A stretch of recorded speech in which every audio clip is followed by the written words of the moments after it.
There was a morning, not too long ago, where I sat on the edge of my bed and I didn't move.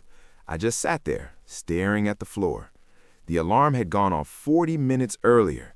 I had turned it off, not snoozed it, turned it off, because somewhere deep down I already knew I wasn't going anywhere. I wasn't sick, I wasn't injured, I was just done. Done trying, done pushing, done pretending that all this effort was going to lead somewhere. You know that feeling? When you've been working so hard for so long and nothing seems to change? When you look around and everyone else seems to be moving forward and you're standing completely still? That was me. That was my life. And the worst part wasn't the failure. The worst part was the silence. Nobody telling me I was doing it wrong. Nobody telling me I was doing it right. Just silence. Just invisibility. I had been working on a goal for almost 2 years. 2 years.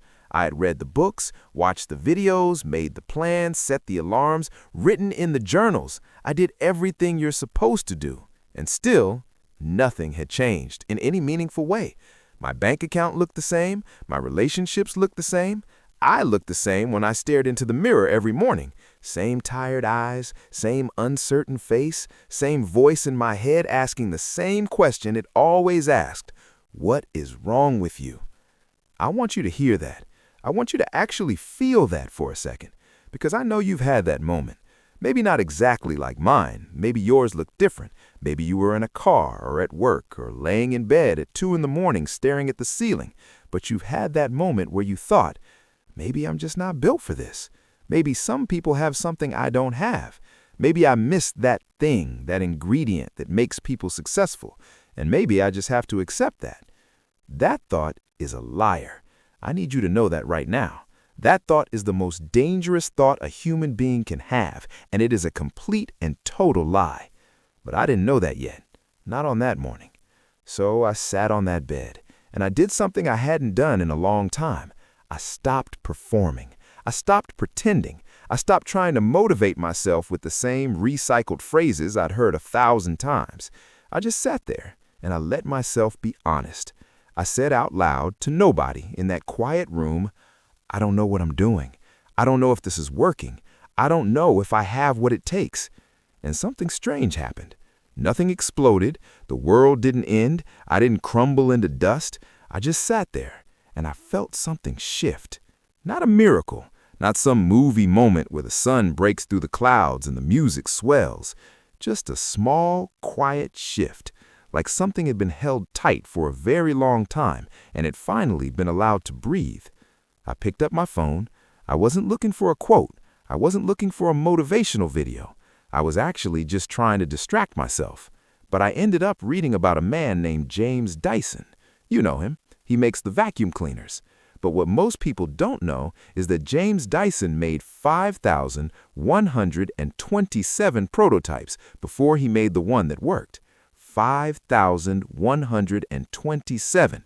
That's not a typo. He spent 15 years failing before he succeeded. And here is the part that hit me like a wall. He said he never felt like he was failing. He felt like he was learning. Every single broken prototype was data.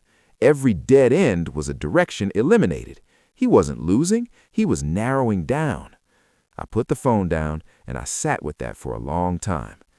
See, here's what I had been doing wrong, and maybe you've been doing this too. I had been treating every setback like a verdict. Every time something didn't work, I had been deciding that it meant something permanent about me. I'm not smart enough. I'm not disciplined enough. I'm not lucky enough. I was taking temporary information and turning it into permanent identity. And that is the thing that will destroy you faster than any external obstacle ever could. The real enemy was never the circumstances. It was the story I was telling myself about the circumstances. So I made a decision. Not a dramatic one, not a crying in the rain, fist raised to the sky kind of decision, a quiet one. I decided I was going to give myself 1 week, 7 days. And in those 7 days, I was not going to focus on results. I was not going to measure success by outcomes. I was going to focus only on one thing, who I was becoming while I worked. Day 1, I woke up at the same time regardless of how I felt. Not because I was excited, because I had decided. There's a difference between doing something because you feel like it and doing something because you decided to. Feelings are weather. Decisions are architecture. You don't rebuild a house every time it rains. I worked that day. Not brilliantly, not perfectly. I made mistakes. I went slowly, but I worked. And at the end of the day, I did not ask myself, did I succeed today? I asked myself, did I show up today? And the answer was yes. That was enough. Day 2 was harder, because day 2 is always harder. Day 1 has the energy of a new decision behind it. Day 2 just has the decision. No energy, no novelty, just the choice, standing there in the gray light of an ordinary morning, asking you if you meant it. I meant it. I showed up again. By day 3, something started to happen. It was subtle, almost unnoticeable, but I started to trust myself a little. Not because I had achieved anything, because I had done what I said I was going to do, 3 days in a row. And every time you do what you said you were going to do, you make a deposit into something. Let's call it your self-belief account. Most people are always overdrawn on that account. They make promises to themselves and break them so often that they stop believing their own voice. But 3 days of kept promises, even small ones, even quiet ones that nobody sees, they start to compound. Day 4, I hit a wall, a real one.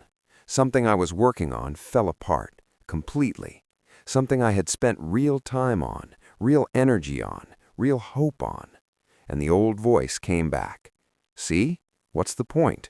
Here we go again. I recognized it this time, though. I recognized it not as truth, but as habit. Your brain develops grooves. When something goes wrong, it follows the grooves it knows. My groove was give up. I had to consciously, deliberately carve a new groove. Not by pretending I wasn't hurt. I was hurt. Not by pretending it didn't matter. It mattered. But by asking a different question. Instead of, why does this keep happening to me? I asked, what is this showing me that I didn't know before? That question changes everything. It shifts you from victim to student in a single sentence. Day 5, I started to feel it. Not success, not arrival, something better, actually, momentum. That quiet, building sense that you are in motion, that the direction is right, that the work is real. Momentum doesn't announce itself. It doesn't show up with fireworks. It shows up as a slight ease in the chest, a slight steadiness in the hands, a slightly shorter hesitation before you begin.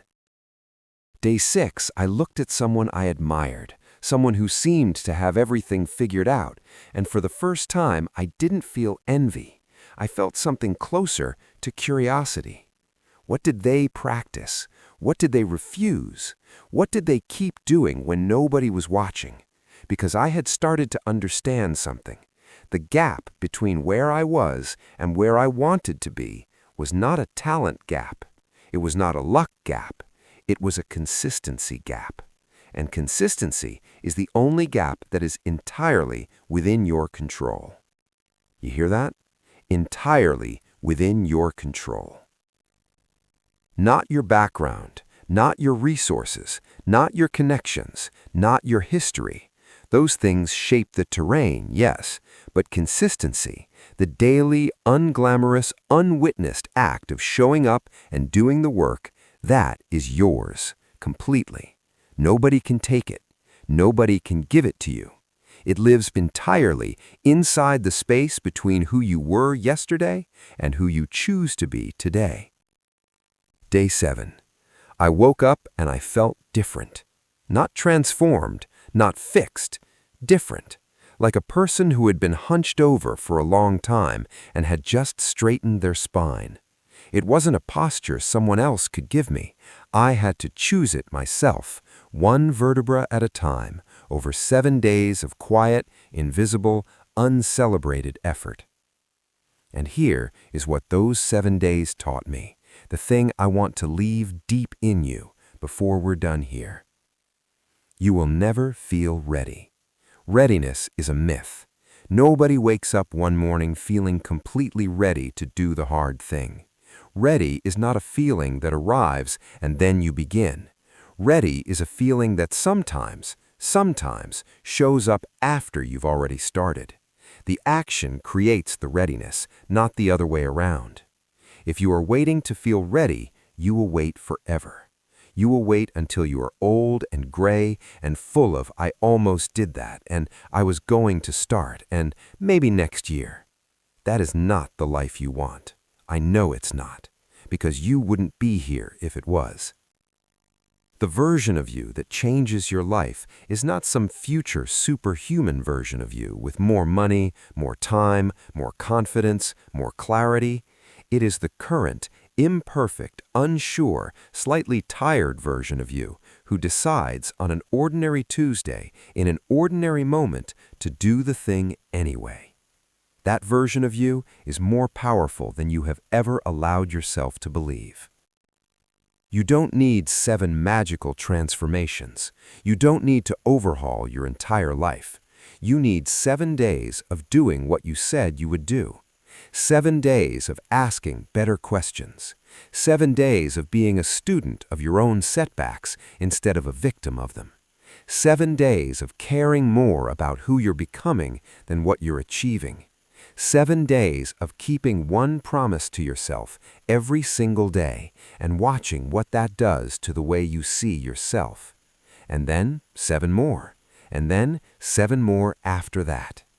This is how people become unstoppable, not by being fearless, but by deciding that the fear is not the final word. Not by never doubting, but by moving through the doubt instead of stopping at it. Not by having a perfect plan, but by having enough commitment to adjust the plan without abandoning the purpose. The person who wins is rarely the most talented. They're rarely the most gifted, or the most privileged, or the naturally most skilled. The person who wins is the one who, when it was hard, and it was hard, chose to stay. The one who, when it was quiet and nobody was watching and there was no applause, still did the work. Not for the applause, not for the audience, for the only person whose opinion of them actually mattered in the long run. Themselves. You are not behind. You are not broken. You are not the exception to every rule of growth and change. You are simply at a point in your story where the next chapter is being written, and the pen is in your hand, right now. Not tomorrow, not after the fear passes, not after the situation changes, or the money comes, or the people believe in you. Right now. 7 days. Start today. Not a new you, not a perfect you, just a you that shows up. Just a you that decides. Just a you that moves. That is all it takes to begin. And beginning, real beginning, honest beginning, imperfect beginning, is everything.